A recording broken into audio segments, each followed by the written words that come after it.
રાજસ્થાનની સંસ્કૃતિની ઝલક સરગરા સમાજે પરંપરાગત ગેરનૃત્ય અને લાઠીરાસ સાથે હોળી પર્વની ઉજવણી કરી। વડોદરા શહેરના ફતેપુરા વિસ્તારમાં આવેલા મારવાડી મોહલ્લામાં વસતા રાજસ્થાની સરગરા સમાજ દ્વારા હોળી અને ધૂળેટીના પાવન પર્વની પરંપરાગત શૈલીમાં ભવ્ય ઉજવણી કરવામાં આવી હતી। સંસ્કારી નગરીમાં છેલ્લા 100 થી 150 વર્ષ જેટલા લાંબા સમયથી સ્થાયી થયેલા સમસ્ત સરગરા યુવા એકતા મંડળ દ્વારા આયોજિત આ કાર્યક્રમમાં રાજસ્થાની લોક સંસ્કૃતિની ઝાંખી કરાવતા સુપ્રસિદ્ધ ગેરનૃત્યનું વિશેષ આયોજન કરવામાં આવ્યું હતું। વતનથી દૂર હોવા છતાં પોતાના મૂળ વિરાસતને જાળવી રાખવાના પ્રયાસને સમગ્ર વિસ્તારમાં ભારે આકર્ષણ જમાવ્યું હતું।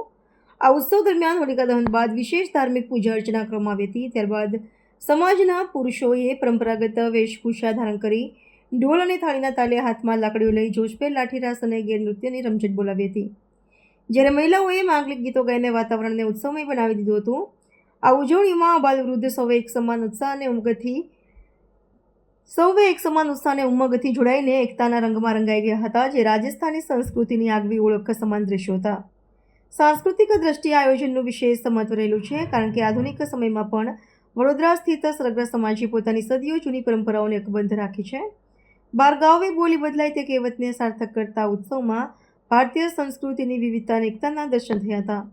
નવી પેઢીને પોતાના રીત રિવાજો અને મૂલ્યોથી અવગત કરાવવા તેમજ સમાજમાં સંગઠનની ભાવના કેળવવાના ઉદ્દેશ્ય સાથે યોજાયેલા કાર્યક્રમે શહેરમાં રાજસ્થાની સંસ્કૃતિની મહેક પ્રસરાવી હતી।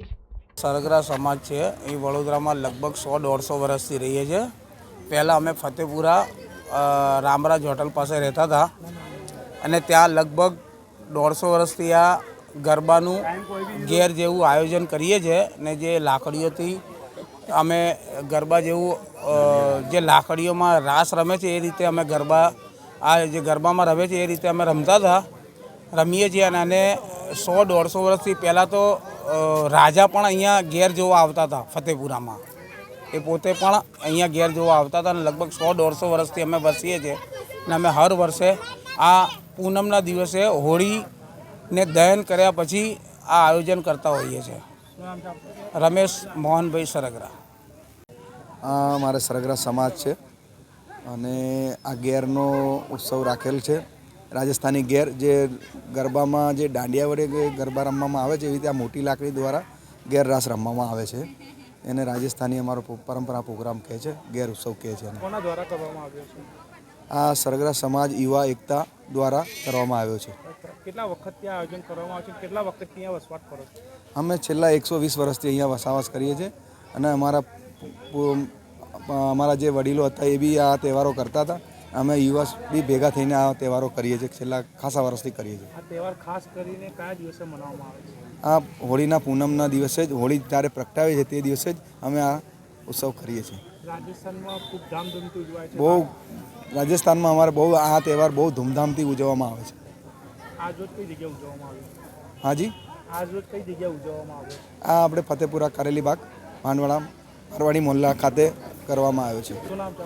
મારું નામ સરગરા જગદીશ અમૃતલાલ સરગરા। અમારે અહીંયા સરગરા સમાજ છેલ્લા 120 વર્ષથી ગુજરાતમાં વસીએ છીએ અને પરંપરાગત હોળી અમારો રાષ્ટ્ર તહેવાર જેવું છે, તે અમે સાથે મળીને ઉજવીએ છીએ। જે રીતે અહીંયા ગુજરાતમાં ગરબા 2 દાંડિયા લઈને રમવામાં આવે છે, એ જ રીતે અમારે આ જે રાજસ્થાની નૃત્ય છે ગેર, જે મોટી લાકડીઓ સાથે રમવામાં આવે છે અને તે અમે પરંપરાગત રિસ્પેક્ટેડ ડિસિપ્લિનમાં ઉજવીએ છીએ। કયા ગ્રુપ દ્વારા મંડળ દ્વારા ઉજવવામાં આવે? અહીંયા સરગરા સમાજમાં યુવા એકતા ગ્રુપ દ્વારા મંડળ દ્વારા આયોજન કરેલું છે। કેટલા વર્ષથી આયોજન કરવામાં? છેલ્લા 100-150 વર્ષથી અમે અહીંયા વસેલા જ છે અને છેલ્લા ઘણા વર્ષોથી પરંપરાગત અમે આયોજન કરીએ જ છીએ। આ આયોજન ખાસ કરીને કયા દિવસે કરવામાં આવતું છે? આ આયોજન પૂનમના દિવસે હોળી પ્રગટાયા પછી અમે કરીએ છીએ। શું નામ છે આપનું? મારું નામ નીતિન કુમાર રમેશભાઈ મારવાડી।